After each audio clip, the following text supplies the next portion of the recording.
dating ang kanyang utos at doon po natin makakamtan ang kanyang pagpapala. Di ba ba? Yan po ang dapat natin gawin ngayong Christmas. Baka naman po ka, di po kami magkasundo kayo. O talagang may kakapatid, may kakabali, hindi na magkasundo. Pero, yung tunay na diwa ng Pasko pala limang tao, hindi kayo katawang pala ng palataya. Mamano tayo ang palalang.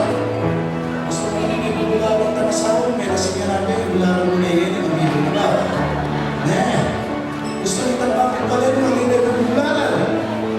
Hindi ka naman at kung mo, yung din ninyo. Makasabi na kayo.